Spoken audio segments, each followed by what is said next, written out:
My name is Ann Kinseth, and I'm the Director of Education here at the Meadows Museum. Thank you so much for joining us this afternoon for our Learning at Lunch program. It is my pleasure to introduce the speaker today, my colleague, Shelley De Maria. She's the curatorial assistant at the Meadows Museum, which is a position she's held since 2011. She holds Bachelor of Arts degrees in both art history and Spanish from SMU, as well as a Master of Arts in Art History from Hunter College in New York.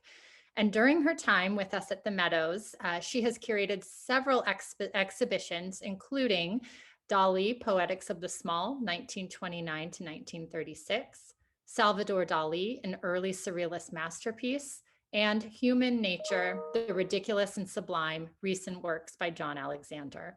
So please join me in welcoming Shelley De Maria. Thank you, Anne, and thank you all for joining us this afternoon. I wanted to thank Anne for inviting me to give this talk today. I've spent a lot of time working on Dalí during my time here at the Meadows, and it's been a couple of years since I've really been delved into it. So I realized as I was kind of preparing for today that I have lots to say, lots to talk about. So I'm going to do my best to be concise and keep us in our lunchtime hour. But I wanted to, let's see if I can advance my screen. There we go. I wanted to talk about three works by Dalí in our collection today, which span the various media that he worked in, so painting, sculpture, and prints. As some of you may be familiar with our collection, the painting that I'm showing here in the middle of the screen is the single painting by Dalí that we have in our collection, and the sculpture as well is the single example of a sculpture by Dalí that we have in our collection. And then I've selected the print series Aliyah from 1968 as an example of Dalí's print work to talk about today. We do have various prints by Dalí in our collection, all from the 60s, early 70s. But I've selected these to talk about because these three works are all fairly recent acquisitions into our collection. The painting was acquired at the very end of 2014. I believe we announced it in 2016. And the print series and the sculpture have been acquired since then. And I think just through these three examples, I think it's really possible to get a sense of kind of the varied mode of productions that Dalí worked in throughout his career. So I think by just looking at these three works, we'll get a good sense of what Dalí was doing. So we'll start with the Fishman, which is the earliest work by Dalí in our collection. And it was painted in 1930 at the beginning of Dalí's association with the Surrealist group. He joined the group officially in 1929, so just 1 year after he joined with the Surrealists, he painted the Fishman. And because this painting belongs to Dalí's early Surrealist career, I think it's a great example for us to use to be able to see some of his earliest uses and development of certain iconographical motifs that he then used repeatedly throughout primarily the 1930s, but later as well in his career. And so in terms of the Fishman, what are those motifs that I'm referencing? It's the desolate landscape. It's a solitary figure within that desolate landscape. There's an abundance of cypress trees in his paintings at this time, harsh shadows and sometimes mysterious shadows in paintings that come in from the outside edge that don't correlate to any object within our frame of view. The woman's red shoe, which you see here at the upper left corner, and the clock. And so I wanted to discuss just a couple of these objects in regards to how they appear in the Fishman as we kind of unravel a little bit of this composition and the subject matter that he's depicting here. Um, so the clock that we see here at the center of the figure's head, this actually may be, we haven't fully confirmed this, but we think it's possible that the instance of this clock in the Fishman may be the earliest use of a clock within Dalí's work. Of course, we're all familiar with the melted clocks from the Persistence of Memory that appeared really just 1 year later in 1931 when he painted this work. And we'll see the clock in other paintings as well. And you'll see in the 1930s into 1931 that you go from this very solid round form of the clock, and it starts to slowly distort until what we see in the Persistence of Memory. And if you notice, I'm showing a detail here on the right. So the figure's head is formed with the clock, as well as several fish forms that kind of take shape around the clock to form this profile. Presumably, these fish forms then account for the title of the painting, The Fish Man. And you see they're kind of these elongated fish forms, very simplified. The back kind of fin of the fish forms the figure's what would probably be his hair, the back of his head. And I think what's interesting to note as I delved into researching this painting a couple years ago is that this wasn't actually the first time that Dalí used the form of a fish to form a figure's head. So there's this other painting from the previous year, from 1929. This is the portrait of Paul Elliard. And you can see, I pulled out a detail of the spot that I'm referencing in the painting. This detail here on the right, in this kind of shape that protrudes out of the torso of Paul Elliard. It's a figure's head, so it's a figure in profile, much like the Fishman, and the profile is facing downward, so the figure is looking down towards the ground. You have the nose that protrudes downwards, and then the back of the figure's head is red. And that is actually a fish. If you look closely on the left edge, what would be the top of the figure's head, you can see the fish's mouth, and it's opened, and there's these glaring teeth. So this is just another instance, certainly not in the same form as the fish forms from the Fishman from our painting, but I thought it was interesting to kind of find this previous example where Dalí has fused a fish into a figure's head. And then this, I'm sorry, this is a poor reproduction, but this is a drawing that that kind of mirrors what he was doing in the Fishman. And this was a drawing from 1932 that he did, so you can see that he still kind of plays with this this combination of a figure's head with comprised out of fish. So you see the central figure who's looking to the left. We see him in profile, and it almost looks as if like these flames are coming out of his head, and those are all these little very simplified fish forms that are forming essentially the figure's hair. Before I talk about the next symbol in the painting, I wanted to note that when we talk about Dalí's work, especially his work at this early time, it's important to note his personal biography, which really formed a lot of his subject matter or informed his subject matter, especially in the early 1930s. So in 1929, Dalí met Gala, and this is a photo of the two of them, probably in 1929 when they first met and fell in love. And Gala would become Dalí's, his muse, his manager, his wife. They married in 1934, I believe.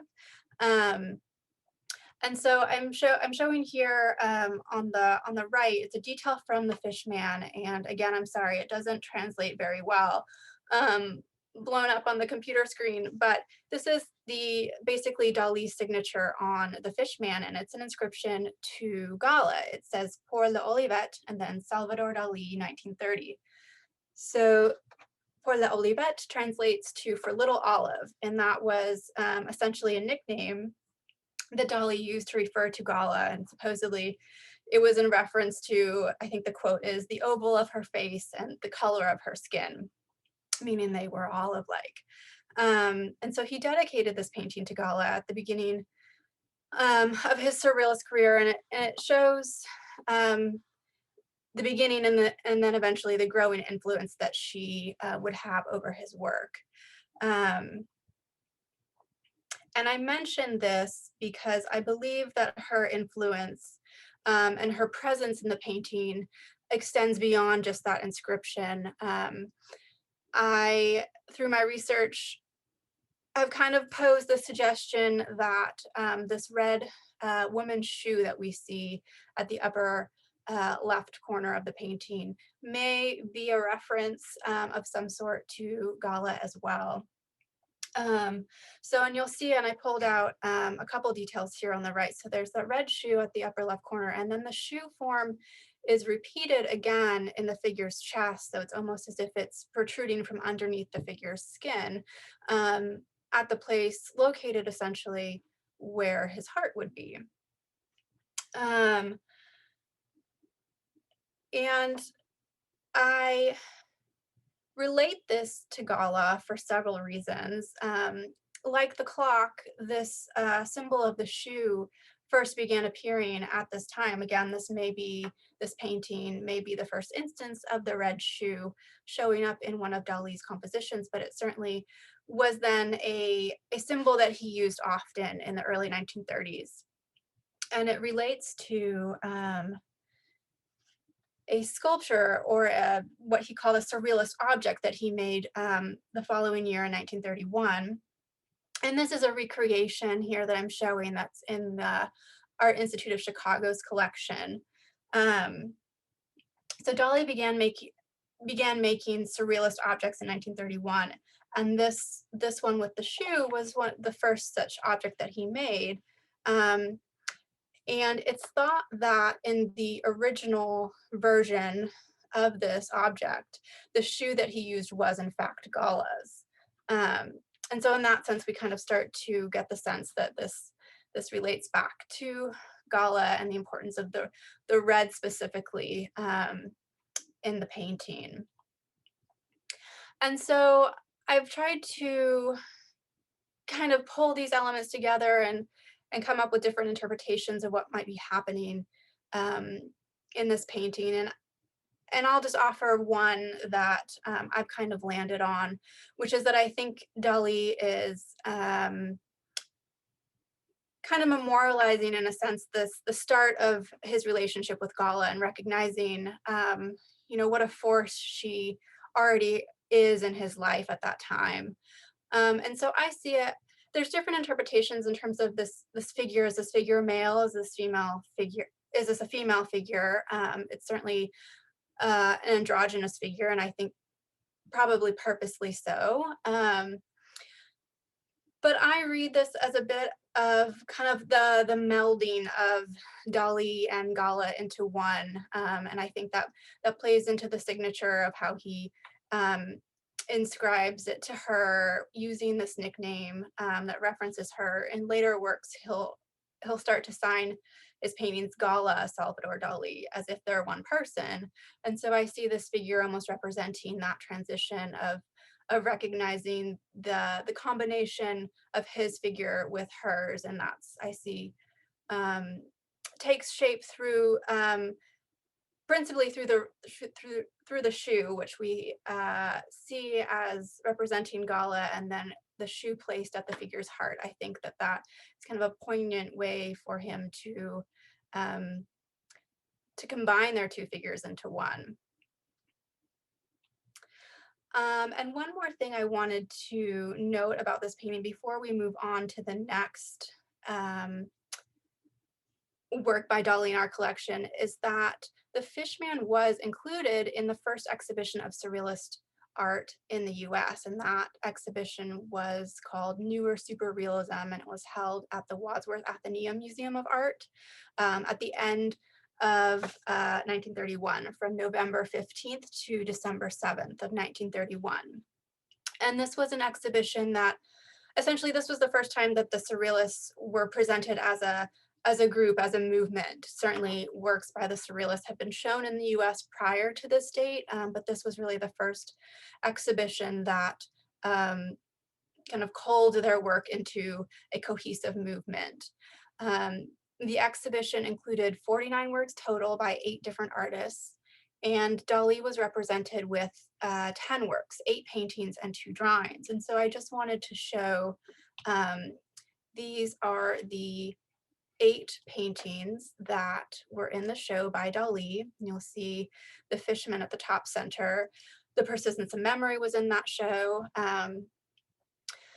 And these paintings are they're all from 1931, except for the Fishman, which is from 1930. And I think it's just, I like to show them all together because I think it helps to show how the Fishman falls into what Dalí was doing at the beginning of the 1930s. All but 2 of these paintings were comparable in size, and that is that they were very small in size.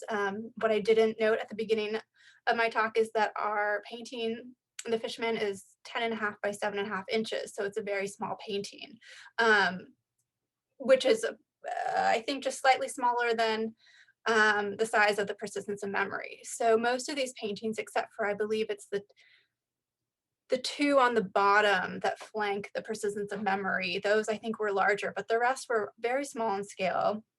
And he's using here a very similar palette throughout. The composition of many of them are similar in terms of, these desolate landscapes, these figures that are on their own. Several of them are kind of hiding their faces, some mysterious shadows that appear.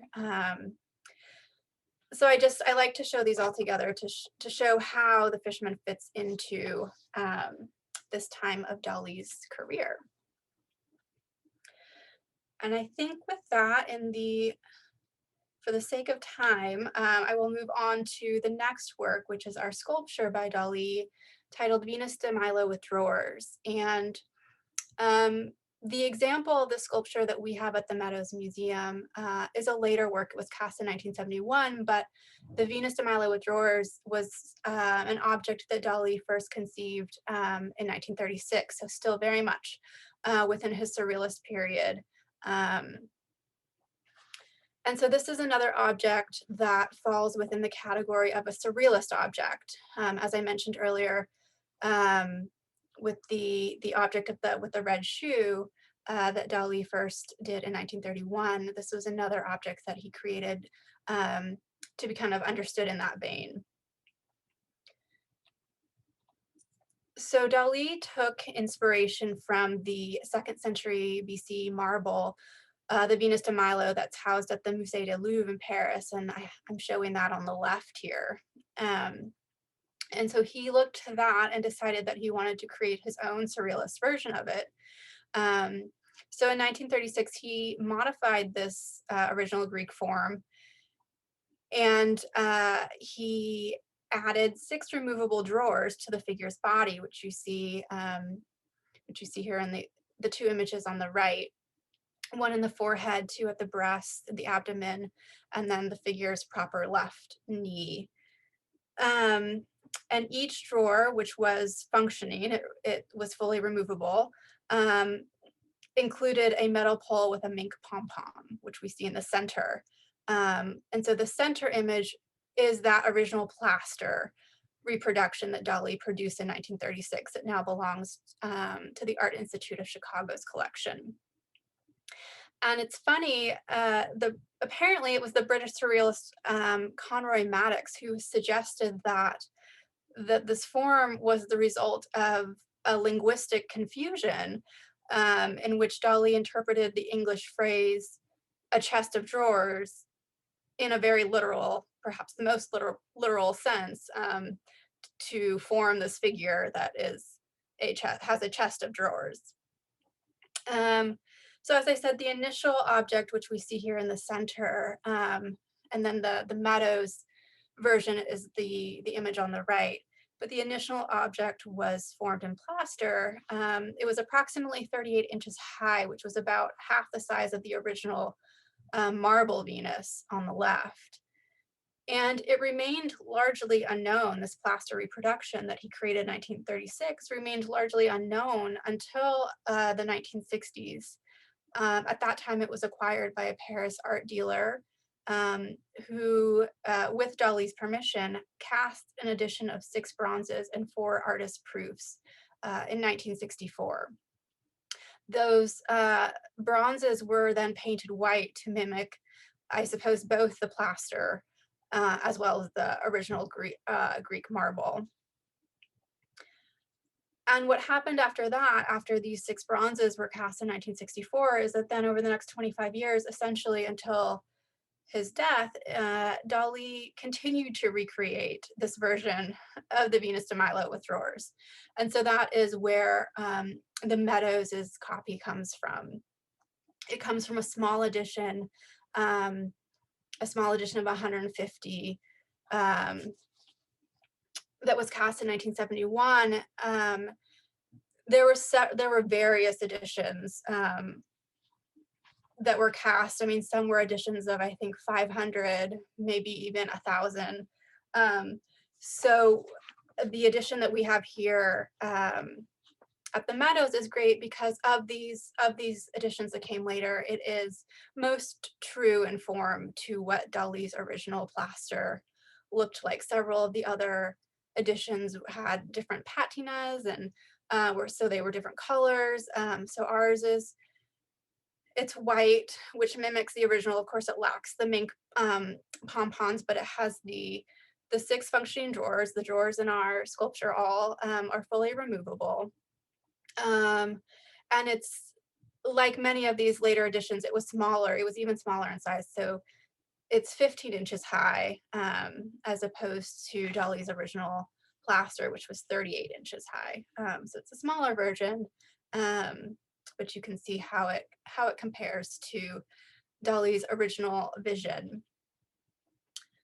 And then I thought it was just fun to see that as we looked at in the Fishman and in the paintings of that time, Dalí was often repeating forms that he created in several works. So here you see the form of a female figure with the torso of drawers, and how Dalí would utilize that in different media and in different modes at the time. And the final work is the print series Aliyah from 1968. And Dalí created a lot of prints in the 60s. A lot of them were for commissions. They were illustrations for books or different stories. This Aliyah was likewise a commission that he received from Samuel Shore of Shorewood Publishers in New York. And he was commissioned to create a series of 25 images that were being made to commemorate the 20th anniversary of the founding of the State of Israel. And so to complete this commission, Dalí's part was essentially, he made 25 mixed media paintings. So he made paintings in gouache, watercolor, and India ink on paper, and then those 25 paintings were then reproduced as lithographs. It was an edition of 250, so 250 sets of these 25 images. The title page, which we're looking at here, features a man who looks upward, and he's wrapped in the flag of the State of Israel. And then the following 24 images, and I have just a selection of them that I'm showing here. The following 24 images then took inspiration from both the Hebrew Bible as well as contemporary history to address just a variety of subject matter related to Jewish history. And essentially the images begin with the exile of Jewish people to Babylonia in the 5th century BCE, and then traces this history, so traces the Jewish resettlement of the Holy Land and the Holocaust, and the 1948 Israeli Declaration of Independence is depicted, as well as the ensuing Arab-Israeli War of 1948 to 49. He also, as you can see in some of these images, incorporated references to Jewish symbols and culture. The Star of David, the Torah, the menorah is here.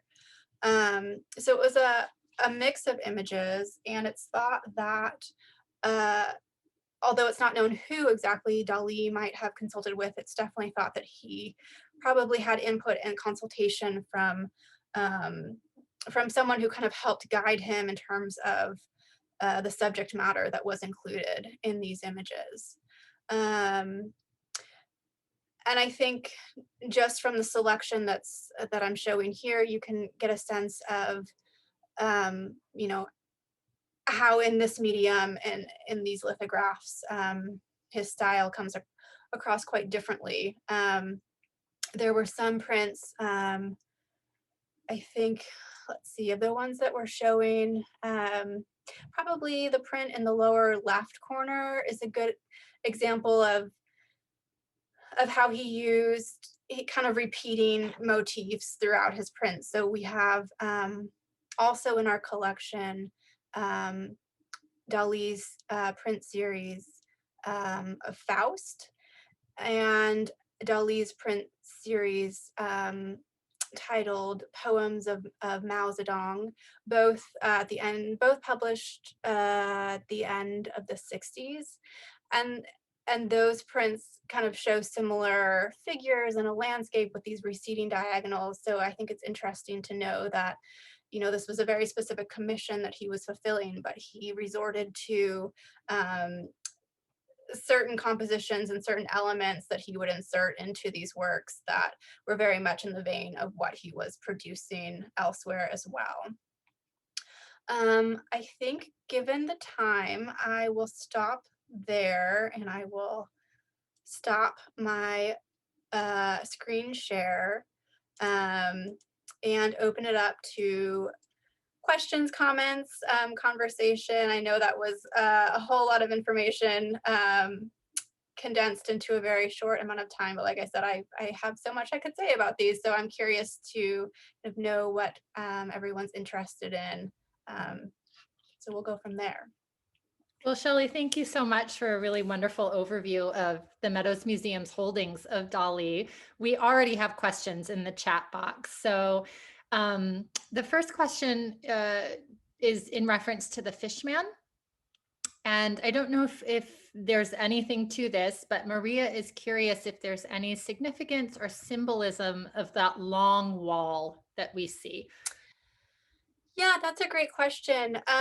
You know, I'm not in the work and the research that I did into Dalí's early paintings of this period. I didn't find anything specific that would indicate if there's a specific meaning behind that wall. But it is an element that kind of appears in more than just our work. Um, I think it may in part be kind of a compositional element that kind of it created a nice diagonal, um, some kind of element to break up these desolate landscapes. But of course, then, you know, there's a bit of a crack in the wall and the bricks in ours, which I'm sure quite possibly had some sort of meaning, whether it was specific or it was kind of left for it to be a meaning that we all interpret ourselves. I don't know. I think the wall also um, gives a chance. You see, and let's see, I should just go back and share my screen and see if I can get that image back up here. Bear with me while I go, let's see. Well, okay, hold on.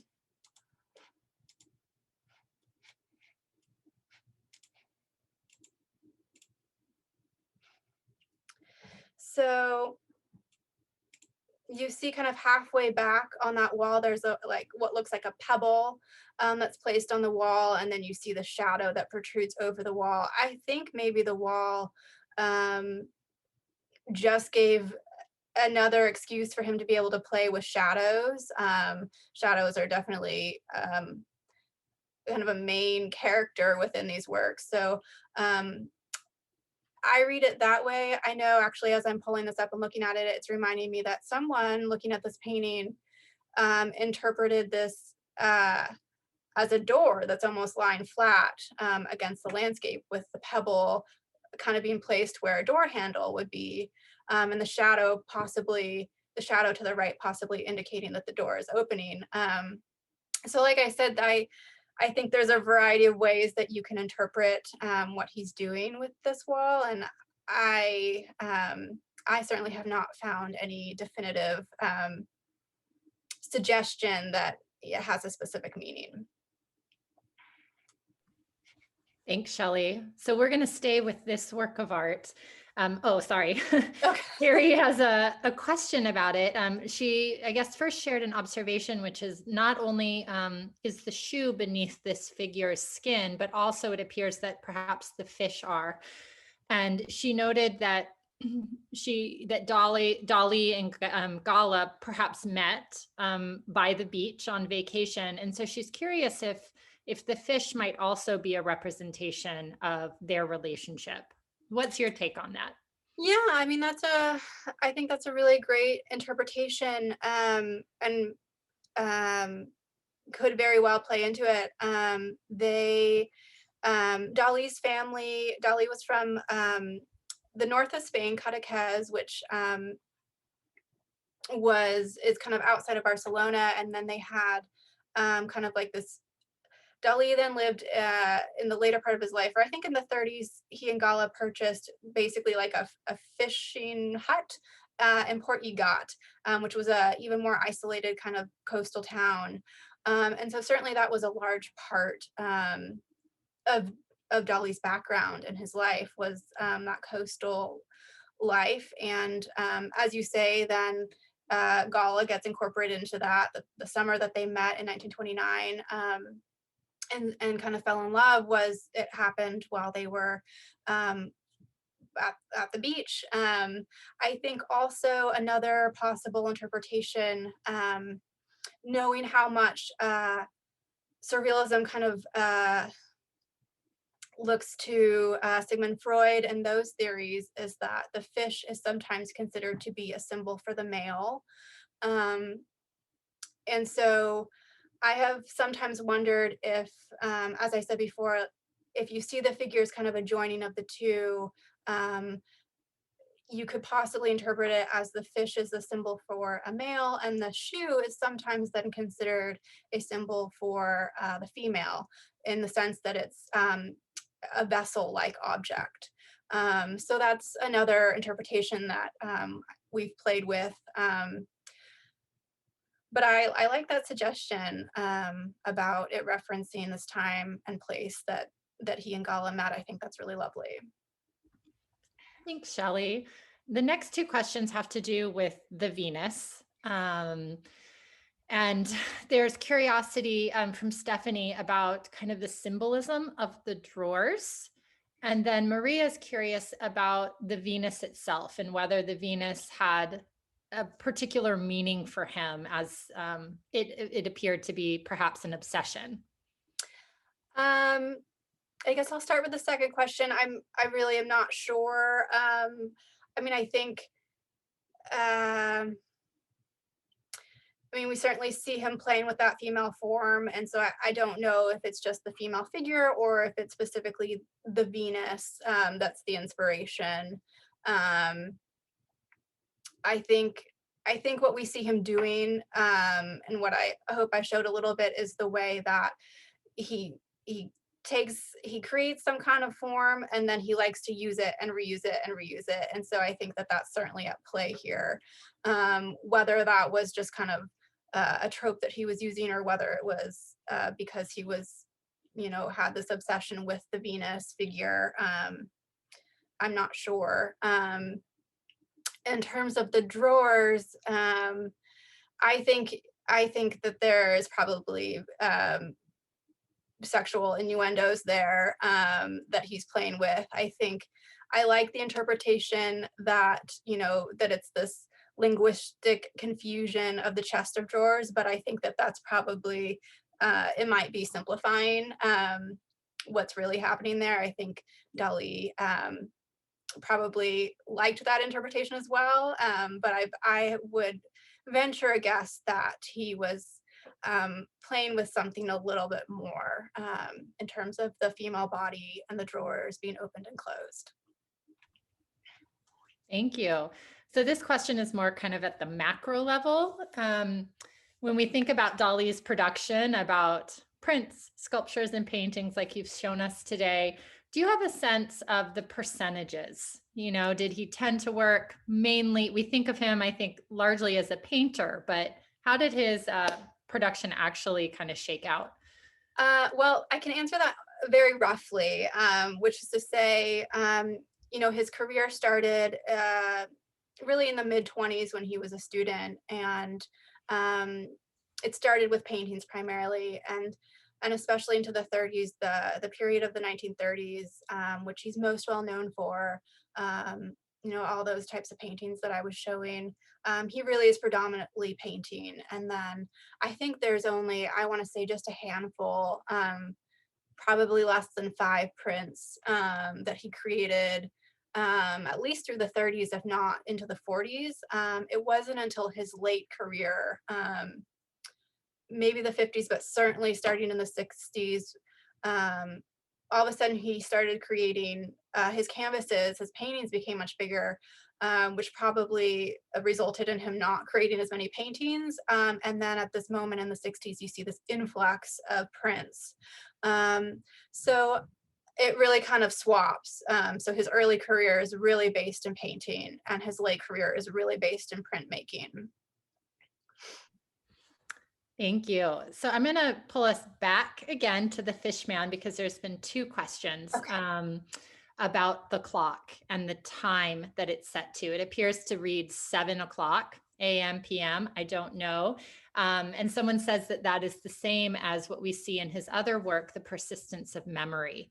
So do you know anything about the time and if there's a Yes. particular meaning? Well, yes, but no. I mean, this is a question that I have been really curious about as well. And I haven't gotten that far with finding anything that's at least been published about this, suggesting that it's purposeful. But I've likewise noticed there are a number of his paintings beyond just The Fishman and The Persistence of Memory that seem to have approximately this time. There are also other examples where the time is different, so it is not always set at this time. But you are good to know. Let's see if I can move forward in the, yeah, you can see there the clock that's over the edge seems to be about the same time. I have not been able to find anything that would indicate what specifically that time might be referencing. And I've never been able to come up with something that I know about his biography. You know, he's written an autobiography that's probably more myth than truth. And then there's a really great, very long biography on Dalí by Ian Gibson, I believe, is the author. And it is chock full of lots of information and great stories. And in all of my reading, I've never really landed on anything that signifies to me the importance or meaning of, you know, 3 minutes to 7 a.m. or p.m. I partly wonder if it's just an aesthetic choice of the way those hands land that was pleasing. But again, as much as we read into Dalí and knowing kind of these hidden symbols that we find throughout his works, it's hard to believe that it would just be an aesthetic choice.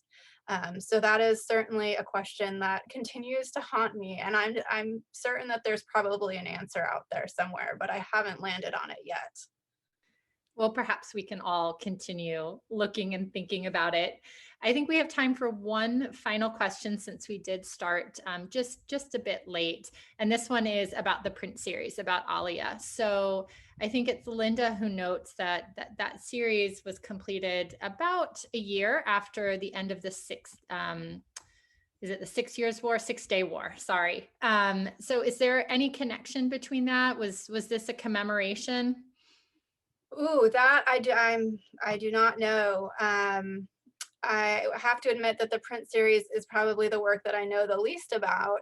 Um, and I mean that actually, if there is a connection there, that connection I would bet comes from Samuel Shore, who is the person that commissioned the series. That would not have been something that Dalí connected. As I said, it was a commission that he fulfilled, and a lot of the prints that he did were to fulfill commissions. In my opinion, they start to become less creative and original than his paintings. And I think that is in part because he's fulfilling commissions. So to the best of my knowledge, if those are connected, that was not a connection that Dalí was making himself.